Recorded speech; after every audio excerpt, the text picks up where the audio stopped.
I want to get into the exact charges here. This is what Maduro faces: narco-terrorism conspiracy, cocaine importation conspiracy, possession of machine guns and destructive devices, and conspiracy to possess machine guns and destructive devices. When you look at that, I mean, what's the most serious to you? The most serious is the narco terrorism charge. It carries a potential penalty of 20 years up to life in prison. There's aggravating factors that can be attached to that, whether or not there was serious bodily injury or a loss of life, things along those lines. And then the weapons charges are essentially enhancement charges. So those run consecutive to anything else and just can add time on. But really, I think the most serious of these, when you're looking in terms of potential time in prison, is the terrorism charge. The conspiracy to bring cocaine into the country, is a 10-year to life. So both of those carry a maximum possibility of life in prison. If he's convicted or if they are convicted, these counts can be run consecutive to each other. So you could be looking at multiple life sentences on top of it.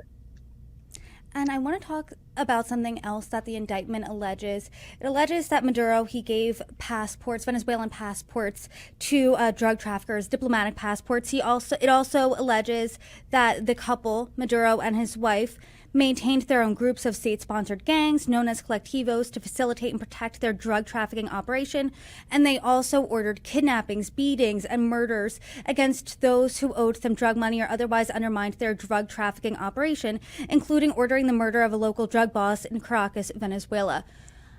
I didn't see murder on this indictment. Aside from talking about that, I mean, that wasn't one of the charges here. So how can they list but that not be a charge? So they can use other information within this. Like I touched on a little bit before, if there is serious bodily injury or a loss of life or murder, that can enhance what those penalties could be. So the purpose of including all of those types of facts in the indictment is to say, not this isn't a 20-year prison case. This is a potential, life in prison case or multiple life sentence case because of these other acts, even though they're not charged.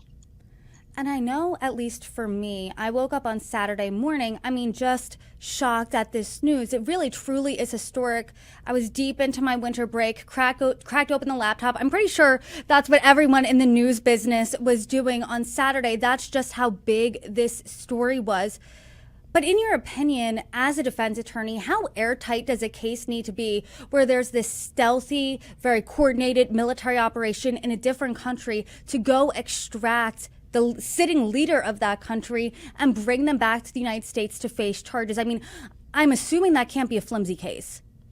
No, and like you, I think all of us in the legal community were equally as shocked by this. I've been involved in cases that involve foreign jurisdictions and people being prosecuted in foreign places or being brought back to the United States. Really, what's interesting about this case is most of the acts contained in the complaint are things that happened outside of the United States.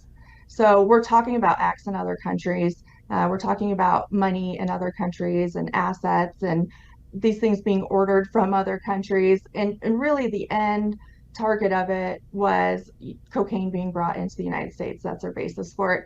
I think the United States is going to have a lot to overcome in this case. I think, defense counsel in this case is going to first and foremost, attack whether or not they could be arrested and brought back here, first of all, and whether or not there's jurisdiction here in the United States that attaches to be able to do this before we ever get to the underlying merits of what they're being charged with and the elements of those crimes. And so I think we're going to see a lot of litigation in this case related to those two things as we go on before we ever get to did they or did they not do it. But I would think the United States is going to have a pretty buttoned up case on all fronts and have a legal basis in order to, one, bring the indictment and two, arrest them the way that they did.